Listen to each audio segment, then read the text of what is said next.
Mga kapatid, ang ating ebanghelyo sa araw na ito ng ikalimang linggo ng Kwaresma ay tungkol sa sinasabi ni Jesus, ang pagiging alagad niya. Kung tinutupad ninyo ang mga aral ko, kayo nga'y magiging tunay ko mga alagad, at makikilala ninyo ang katotohanan, at ang katotohanan ang magpapalaya sa inyo. Ito mga kapatid ang buod ng ating ebanghelyo sa araw na ito, kung saan ipinakilala ni Jesus sa atin kung sino siya at ano ang relasyon niya sa ating Ama na lumikha sa atin. Mga kapatid, ang tanda ng pagiging Kristiyano, pagiging disipulo ni Kristo, tagasunod ni Jesus, sa ating mga taong naglilingkod sa Kanya ay ang tanda ng krus. Sapagkat saan man tayong dako ng mundo magpunta, kapag nakita ng mga tao na tayo'y nag-sign of the cross, ang tanda ng krus na ito, ang tila ba nagpapakilala na tayo ay mga tagasunod ni Kristo. At tayong mga tagasunod ni Kristo'y sinisikap niyang anyayahan sa diwa ng ebanghelyo ng araw na ito. Ang krus ay nagpapakilala ng kanyang relasyon sa kanyang Ama. Na mula sa langit, siya'y kasama ng Ama sa simula't simula pa. Nung tayo'y nilikha, nung likhain ang sanlibutan, si Jesus ay kasama na ng Ama. At siya'y sinugo mula sa langit upang magkatawang tao, makasama natin, makadaupalat natin, makayakap natin bilang tao. At dahil dito, siya na sinugo ng Ama ay nagpakilala kung sino ang kaniyang Ama. Ang katotohanan ng ating pananampalataya, ang katotohanan ng awa at habag ng Panginoong lumikha sa atin at nagsugo kay Jesus ay makikilala natin sa buhay ni Jesus, sa krus na inialay niya para sa atin.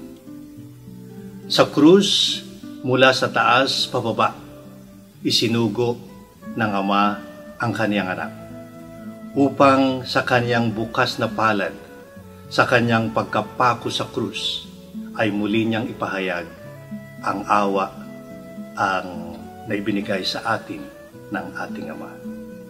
Na ang awang ito ay makikita muli at makikilala natin sa mga aral ni Jesus habang siya'y nakabayubay sa krus. Ang 7 aral ng Panginoon, 7 salita ng Diyos, the 7 last words of Jesus, ang nagpakilala muli sa atin ng mga buod ng mensahe ng Panginoon para sa atin. Ang unang salita ng Panginoon, Ama, patawarin mo sila sapagkat hindi nila nalalaman ang kanilang ginagawa. Kapatawaran, ito ang unang-unang inialay sa atin ng Diyos Ama, sapagkat nung nagkasala ang ating mga magulang, isinugo niya nga si Jesus upang makilala natin ang kapatawaran ng Ama. Ang ikalawang mensahe ng Panginoon, aral niya habang siya'y nakapayubay sa krus. Tunay na sinasabi ko sa inyo, ngayon ay isasama ko kayo sa paraiso. Sa mga nagkamali na nakasama niyang pinarusahan at pinako sa krus, ay may nagsisi at umamin ng kanyang kasalanan. At ipinangako niya sa nagsising ito ang paraiso. Isasama kita sa paraiso. Ang ikatlong salita ng Diyos, aral niya, ay ang pagpapakilala niya sa atin ng kanyang ina. At pagpapakilala sa atin sa kanyang ina. Sinabi niya, babae, narito ang inyong mga anak. At sa kanyang mga alagad ay sinabi niya, narito ang inyong ina. dito sa ating dambana ng mahal na ina ng laging saklolo, ay nakikita natin ang larawan ng pagpapakilalang ito ni Jesus sa atin at sa kanyang ina. At sa larawan ng mahal na ina ng laging saklolo, makikita natin ang ating mahal na ina ng laging saklolong nakaturo kay Jesus, na tila nagsasabing, sundan ninyo siya. Sundan ninyo ang anumang aral na sasabihin niya. Ang ika-4 na salita ng Diyos. Habang si Jesus ay nasa krus, nakabayubay sa krus, ay sinabi rin niya, Diyos ko, bakit mo ako pinabayaan? Tila ba nagsasabing talagang kasama natin si Jesus sa anumang pagpapakasakit na dinaranas natin? Anumang mga problemang kinakaharap natin sa ating buhay, kasama natin si Jesus na nagsasabi sa Ama, Ama, Diyos ko, bakit mo kami pinabayaan? Gayon din ang tinutugon ng ating mahal na ina ng laging saklolo.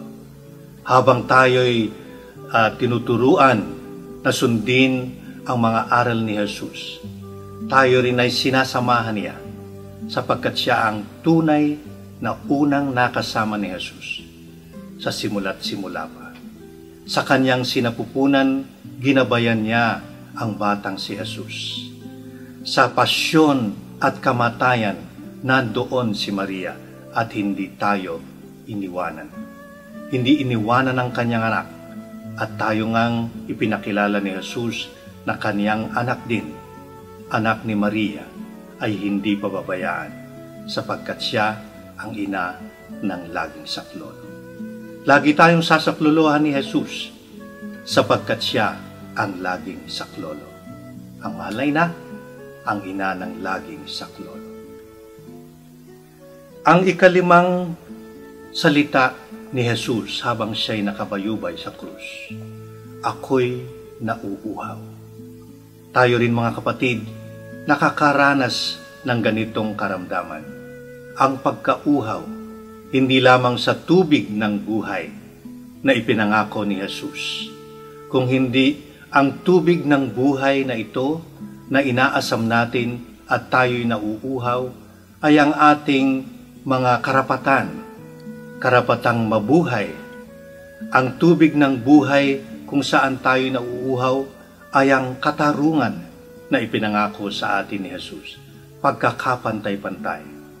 Nararanasan natin sa ating bayan ang kahirapan, ang kagutuman, at dito sinasamahan tayo ni Jesus na sumisigaw din, ako'y nauuhaw sa kapayapaan, sa katarungan, sa pagmamahal. Ang ika-6 na salita ni Jesus habang siya'y nakabayubay sa krus, natapos na. Sinasabi niya, sinasamahan tayo, na sa mga yugto ng ating paghihirap ng pasyon at kamatayan, ay matatapos din ito. At ang katapusan nito ay tagumpay. Ipinangako sa atin ni Jesus ang tagumpay habang siya'y nakabayubay sa krus. Ang tagumpay na tayo'y pinatawad sa ating mga kasalanan. Tayo'y pinalaya na ng Panginoon, sapagkat ang ipinangako niya na kapatawaran, paraiso, pagmamahal ng ina. Tayo'y binusog sa tinapay ng buhay, tayo'y pinainom sa tubig ng buhay. Tayo'y inalisan na ng ating mga pagkakasala, nilinis na ng ating mga pagkukulang. At ito ang sinasabi ni Jesus, na sa katapusan ang simula ng pagkilala natin sa pagkahari ng Diyos. Sa huling salita ni Diyos, ni Jesus na nakabayubay sa krus, ay sinabi niya, Ama, sa iyong mga kamay ay inilalaan ko ang aking espiritu. Dito muli niyang ipinakilala ang ugnayan ng Ama, ng Anak, at ng Espiritu Santo. Ang tanda ng krus kung saan kinikilala natin ang ngalan ng Ama, ngalan ng Anak, at ngalan ng Espiritu Santo ay ipinahayag niya sa huling salita niya sa krus. Dito mga kapatid, hinahamon tayo na kilalanin ang Ama, ang awa ng Ama. Nakilalanin ang awa ng Ama na ipinahayag sa yakap ni Jesus, sa gabay at liwanag ni Jesus, sa gabay na ipinakilala ng Ina na sundan niya siya, ang daan, ang katotohanan at ang buhay. Ang kalayaan ay siyang pinakilala ng Diyos sa atin. Ang katotohanan ang nagpapalaya sa atin. Magandang hapon sa inyong lahat.